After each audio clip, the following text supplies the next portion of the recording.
உன் மதிப்பை முடிவு செய்ய வேண்டியது நீதான், உன்னை சுற்றி இருப்பவர்கள் அல்ல. இது ஒரு ஆழமான அர்த்தம் கொண்ட வரி. இதோட பொருள் என்னன்னு இந்த வீடியோல பார்க்கலாம். வாங்க வீடியோக்குள்ள போகலாம்.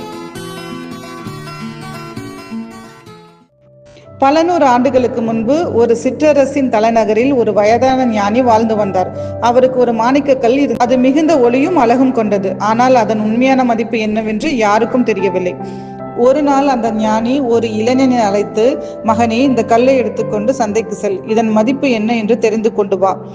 ஆனால் இதை யாருக்கும் விற்றுவிடாதே என்றார்.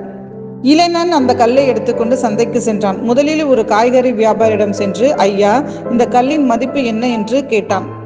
காய்கறி வியாபாரி கல்லை பார்த்துவிட்டு, இது பார்ப்பதற்கு நன்றாக இருக்கிறது. உனக்கு நான் 10 வெள்ளிக்காசுகள் தருகிறேன். அதை வைத்து ஒரு வாரத்திற்கு தேவையான காய்கறிகளை வாங்கிக்கொள் என்றார். இளைஞன் ஆச்சரியத்துடன், இவ்வளவுதானா இதன் மதிப்பு என்று நினைத்து கொண்டு அடுத்ததாக ஒரு நகை கடைக்கு சென்றான். நகை கடைக்காரர் கல்லை பார்த்துவிட்டு அதை உருப்பெருக்கியால் ஆய்வு செய்தார். இது ஒரு நல்ல கல் தான். உனக்கு நான் 100 தங்க காசுகள் தருகிறேன். இதை நீ விற்றுவிட்டு இதைவிட சிறந்த ஒரு நகையை வாங்கிக் கொள்ளலாம் என்றார். இளைஞன் மேலும் குழப்பமடைந்தான். காய்கறி வியாபாரி 10 வெள்ளிக்காசுகள் என்றார், இவர் 100 தங்க காசுகள் என்கிறார். இதன் உண்மையான மதிப்பு தான் என்ன என்று எண்ணியவாறே மீண்டும் ஞானியிடம் திரும்பி வந்தான். நடந்தவற்றை ஞானியிடம் கூறினான். ஞானி புன்னகைத்தார். மகனே, இந்த கல்லை எடுத்துக்கொண்டு இங்கிருந்து வெகு தூரத்தில் உள்ள அரச சபைக்கு செல். அங்குள்ள அரசவை பண்டிதரிடம் இதன் மதிப்பை கேட்டு வா என்றார். இளைஞன் பயணப்பட்டு அரசவையை அடைந்தான். அரசவை பண்டிதரிடம் அந்த கல்லை காட்டினான். பண்டிதர் கல்லின் அழகையும் பிரகாசத்தையும் கண்டு வியந்தார்.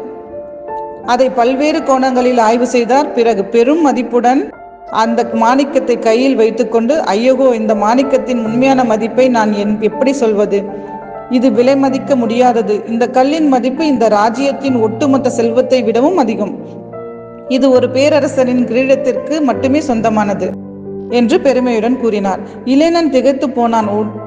அவன் உடனடியாக ஞானியிடம் திரும்பி வந்து நடந்ததை மூச்சிறைக்க சொன்னான். ஞானி மெதுவாக தலையாட்டினார். பார்த்தாய மகனே, அதே கல், ஆனால் அதன் மதிப்பை நிர்ணயித்தது அதை பார்த்தவர்களின் அறிவு, அனுபவம் மற்றும் பார்வை. காய்கறி வியாபாரிக்கு அதன் உண்மையான மதிப்பு தெரியவில்லை. நகை கடைக்காரர் அது ஒரு சாதாரண நகையாக மட்டுமே பார்த்தார். ஆனால் அரசவை பண்டிதர் அதன் உண்மையான மதிப்பையும் மகத்துவத்தையும் உணர்ந்தார். இதே போல்தான் உன் வாழ்க்கையும். உன் மதிப்பை முடிவு செய்ய வேண்டியது நீதான், உன்னை சுற்றி இருப்பவர்கள் அல்ல. சிலருக்கு உன் திறமை தெரியாமல் போகலாம். சிலர் உன்னை குறைவாக மதிப்பிடலாம். சிலர் உன் குறைபாடுகளை மட்டுமே பெரிதுபடுத்தலாம். ஆனால் நீ யார், உன்னிடம் என்ன சிறப்பு இருக்கிறது என்பதை நீயே உணர்ந்து கொள்ள வேண்டும். உன் மதிப்பை நீயே அறிந்து அதை நீயே உயர்த்தி கொள்ள வேண்டும். மற்றவர்களின் கருத்துக்களை ஒருபோதும் உன் தன்னம்பிக்கையை தகர்க்க அனுமதிக்காதே. உன் உண்மையான மதிப்பு விலை மதிப்பற்றது. இந்த வீடியோ உங்களுக்கு பிடிச்சிருந்தா லைக் பண்ணுங்க, ஷேர் பண்ணுங்க, சப்ஸ்கிரைப் பண்ணுங்க. நன்றி, வணக்கம்.